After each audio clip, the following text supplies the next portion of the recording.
Darby. I'm a Senior Business Advisor at the UTSA Small Business Development Center. I've been there for 10 years. We're funded by the SBA with a match from the state of Texas. And so, largest network for management and technical services, one-on-one advising. Do not charge for it. I meet with people sometimes once a week when we're doing budgeting and working on that kind of stuff, trying to make sure they know what's happening with their numbers. Sometimes it's once a month, sometimes I meet them once and then I go talk to them in person or on Zoom, because we're doing mostly virtual. All I do is we have emails going back and forth, working on business plans, working on cash flow projections. So we also, in addition to that, do about 200 workshops per year. All of them are virtual right now, at least through January, probably through February. We're building out the February calendar right now, but we've still got quite a few workshops for the next couple of weeks to end the month off. Every topic you could possibly think of when it comes to small business. We teach how to do business plans. I did one on a platform called Green Canvas yesterday, which is kind of a one-page business plan, especially for people who don't need a loan, who don't need funding. Kind of, you have to plan your business, but you don't have to have that 10, 15, 20-page business plan, unless you're going to somebody for money, right? So we do all of that. We've done a ton of resources. We've also got a professional referral network, so if you need an attorney or a CPA or a bookkeeper or a graphic design person, you know, I'm going to give you 3 names of people that I know are interested in working with small business, so they should pay attention to your needs. They're going to charge you because they're actually small businesses and they need to make money. But they're people that we haven't really vetted, we don't use them, but what we do is we let our clients call all 3 of them, see who they connect with, see who they feel comfortable with. But at least we can get you past the big folks that don't pay any attention to small business. We service, you saw the SBA servicing area, our network services that same area, but we serve, our office serves Bexar and the surrounding counties. Right now, we're doing virtual advising. The main reason I wanted to stand up here is I haven't done a workshop in person for about 2 years, and it's just nice to see some faces, even if all I'm seeing are eyes. But smile with your eyes, so I know you're out there. But doing Zoom workshops has been probably the biggest challenge I've had on this job, because I don't get that feedback. So thank you for being here. This is a real treat for me. But we're doing them virtually. I do them by Zoom, or I'll do them on the phone. Occasionally, I actually office about once a week, once every 2 weeks at Geek downtown.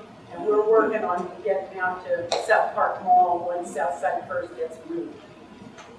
So here's our online training portal, and all of these slides are going to be on the Southside First resource page, so you can click on those links, and so don't worry if you can't write them down. Plus, some of these are going to be kind of small. We've got some kind of workshops that you can tap into any time of the day or night, and then we've got some that we're actually doing live. Right, so there's some that are kind of recorded. These are the kinds of things I do on a regular basis, and I get a lot of questions about, oh, do you guys just work with startups? Yes, we work with startups, but we also work with existing businesses that are trying to grow to the next level. My oldest client, I mean, as far as how long the business has been in business, is on their 3rd generation of ownership. And it's father to son to daughter, and it's Dixie Flag. Most of you are familiar with Dixie Flag. Vanessa's in charge of it. She's one of my clients, and I don't do much to help her these days because they know what they're doing, but every once in a while she'll have a question, and hopefully I'll be there to answer. My youngest one is somebody who hasn't quite decided what they want to do. They're still trying to narrow down that focus, and I'm happy to help with that too.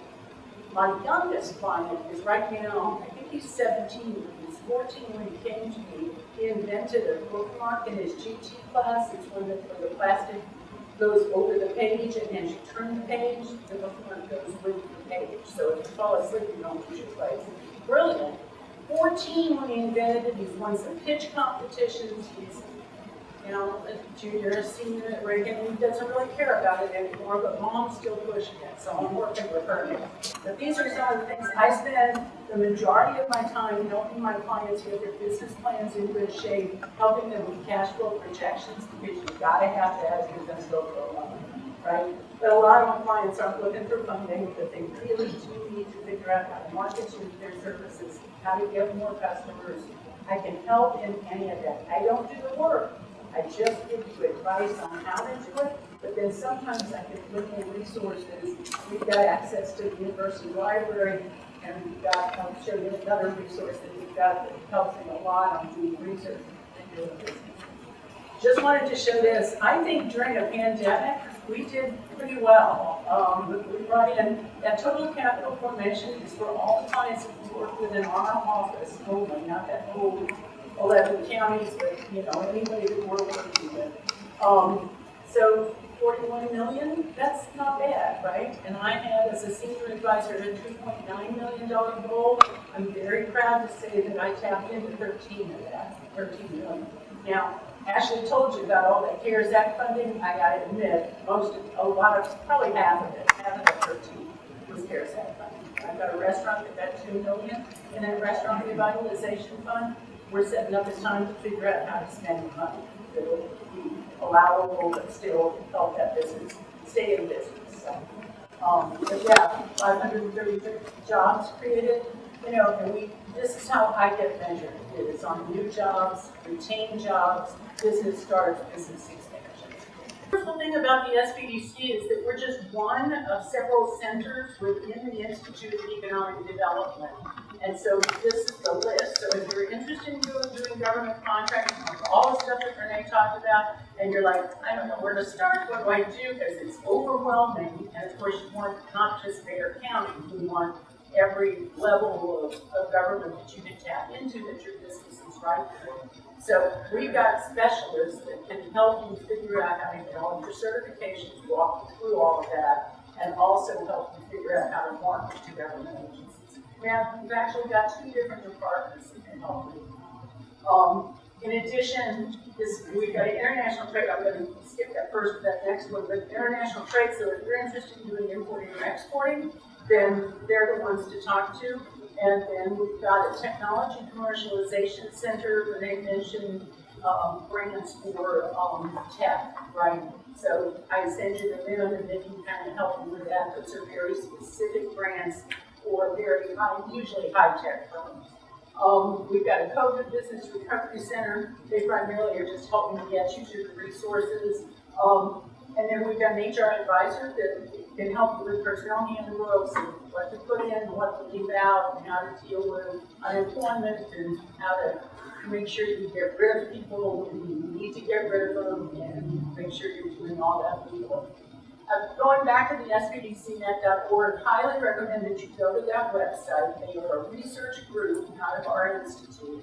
And what they do is individual research for our clients. So let's say you're trying to choose between 2 locations for your coffee shop.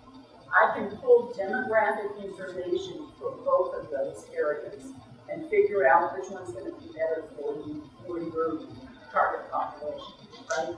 So really, really helpful. But that website is open to the public, and there's industry reports, and market reports, and sample business plans, and you name it, go look at it. It's just an amazing treasure trove of information. These are the very tiny links that I told you about that will be on the slides, but those are the specialty services. So if you're interested in local state requirements, there's a whole bunch of resources on our page. So just go to SASBDC.org. And if you're interested in funding, and we've talked about this, or Ashley talked about this quite a bit, but we've got those resources, but we can help you get connected. I agree, you go back to the bank you've been with, or your financial institution that you've been with, because they already know you. But if you get a turn down from any of them, you come talk to one of us, and we'll find you somebody else out there who might be more interested without the credit yet, right? So I call all the loan officers I know and go, are you interested in doing a restaurant? And they go, no. And I go on to the next one. Are you interested in doing a restaurant? Yes, and I'm over. They won't give me a hard yes or a hard no. Well, they usually will give me a hard no, but they won't give me a hard yes until we've gone through all the applications. But it can save you a lot of time. SBA's got a ton of resources Ashley told you about. We really like it if you kind of started, you drafted your business plan. I actually like to work with people if they haven't started at all. I've got an outline that I'll send you. Just type, write in some bullet points and then I'll get it together. And here's some more resources for business funding. Renee's product programs at the bottom. Brian Saltz, who was done with us, but he's Bill today, is from Launch San Antonio. They've got a wealth of resources too. Women's Business Center. The fund is micro lender, but they also do 504s and 7As and some of those loans that Ashley talked about. SCORE, you've already heard that. So, yes, please like us on Facebook. We'd appreciate it if you would, and go to our Facebook page. And I do want to say thank you, especially since Joe's in the audience, but thank you to the corporate affiliates